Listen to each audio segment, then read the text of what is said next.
Hey guys, Corey here. Welcome to Blue Talks, and I hope you enjoy this video.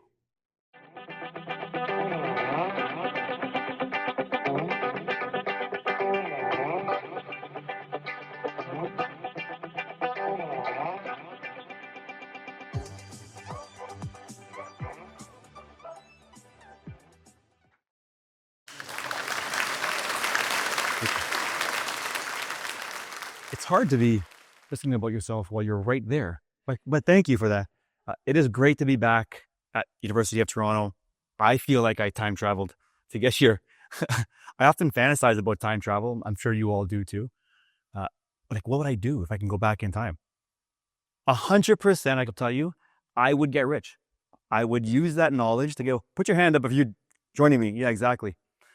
I would go back, buy Apple stock, buy Amazon stock, or Bitcoin, 100%. And I have no shame in admitting that. And, you know, is it possible? Can we do this? Like, do we know anyone that could pull this off? And I realized I do know someone that did this. Someone that went back in time and actually got rich off of that knowledge. Ladies and gentlemen, our wealth mentor, who I'm talking to a lot right now, is not a fund manager on Wall Street. Our wealth mentor is no one other than the bully that got chased down the road, landed into a pile of manure while he was being chased by Marty McFly. Our wealth mentor is Biff the Butthead Tannen. Who saw that coming? Thank you. Okay, well, let's talk about Biff. Who is Biff and how did he become our wealth mentor? All right, so old Biff in 2015 at the time catches wind of this time machine that's in the movie, and he's able to hop in the time machine, go back into time to 1955, where you can see his younger self. Amazing. But what he brought with him was a sports almanac. And in that almanac had the results of all the major sporting events for the next 50 years. So young Biff has all the answers to how to get rich in his hands. So what does young Biff do? He doesn't guess on how to make money. He's got the Bible right here. So all he's got to do is follow the instructions, place his bets on all these winners, and he will come out ahead. If you've seen the movie, you know it worked out for the guy. He got the girl, he had hotels and the casinos, he had the power, he had the respect, he did it all. And to me, wealth is the whole thing. It's not about numbers on a spreadsheet. It's about what that buys you. It's the freedom, it's the choices and all that. And Biff crushed it. He did not waste his time on investing or researching or learning. You know, Biff, he was a butthead. He spent no effort or dollars on anything to do with education. What he did was take certainty and use it to his advantage to create wealth. At no point did Biff use hope as part of his strategy. What do we do? Well, we live in a life where we have an income. Here's our income. We take this, and we're lucky to live where we live, of course, but we have a lot of income taxes. Agreed? All right. Our number starts like this, and it gets chopped off by income taxes. From there, you got a house, you got kids, you got a dog, you got cars, all that stuff. It all comes out of what you have, leaving you with a little bit of money. That little bit of money, the scraps I'll call it, is what we try and save. And we take our savings and we do the only thing we know what to do with, invest. And when we invest, by definition, are we not hoping? Does anyone actually know what the price of Apple will be a week from now? Okay, so when we're investing, we're just hoping. If Biff was here, how do you think Biff would feel about our decision to put all of our money into this hope-based strategy? He'd laugh at us. I talk to him all the time. I know he's not happy about us. Even though, yes, investing typically creates returns, great returns. People have made a fortune. This has happened. But they are all risking it. They are all hoping that it's going to work out. There's a flaw in that logic, isn't there? They don't know. We've been conditioned to think that hope-based financial planning is financial planning. I think there's another way. So this is obviously not this almanac. If I had that, I wouldn't be in front of this room right now.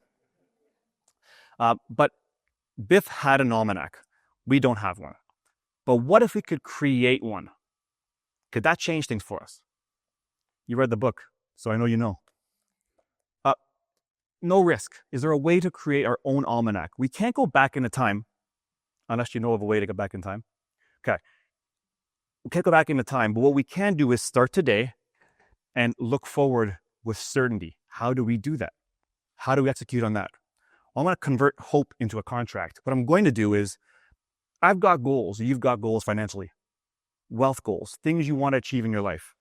Why can't we just put that in a nice little bundle, a nice little package, and put that into a contract and make it someone else's obligation to deliver on those terms for me? Who's got a mortgage in this room? Okay. When you have a mortgage, did you not have an agreement under contract with the bank? You are that bank's wealth flow, are you not? The bank knows, come hell or high water, you will make this exact payment every month for as long as this thing's around. The bank doesn't hope you're going to pay them. The bank obligates you to pay them. And if you don't, there are consequences. The bank has essentially shown us that contracts create obligations.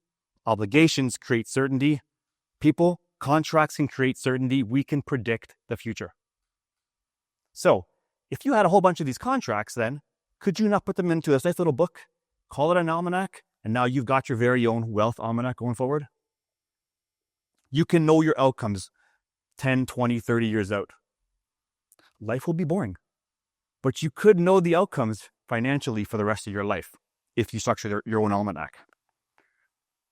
They say there's no guarantees in wealth building. Yeah, okay. Conventional wisdom is wrong. Right here. So let's talk about you now. I share about me. Let's talk about you. You and your neighbor. You guys live side by side. And you've got same income, same lifestyle, same everything.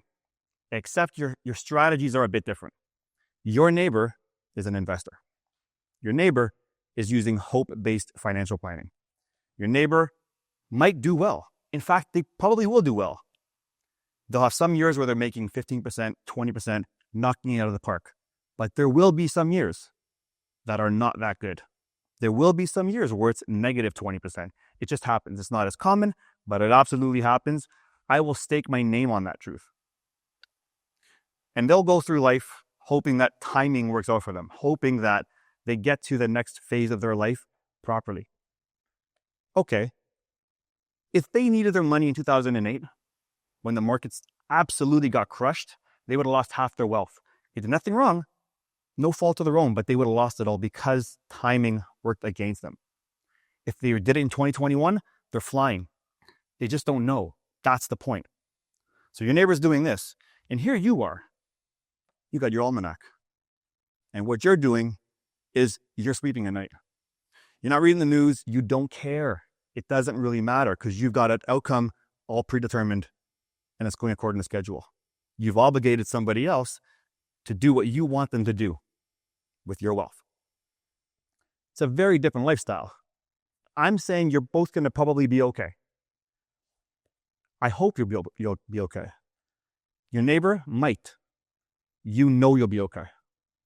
That's the difference. All right, well, you've got an option here. Your neighbor is going to spend the next 30 years probably losing sleep. I'm not sure how it'll turn out for them. I hope they'll be fine. But what I know is you can know with full certainty that you will be fine. You don't have to guess. Now, you got an industry that thrives off of uncertainty. They want you to trade. They want you to spend money on research. They want you to hire the brokers. They want you to use their apps. And so the entire market doesn't want you to know this is an option. And I am not trying to throw shade on any planner or advisor. This is just the world that we live in. It doesn't mean you need to follow that game plan. You can write your own path. So, the way I see this, you got two options right now. You can choose hope as your strategy for the rest of your life, or you can choose certainty. You can choose contracts. Take all of that stuff that you want, put it in a tidy little bundle, and make it someone else's wealth obligation to create for you. So choose hope or choose certainty. I know my answer. I'll see you in the future.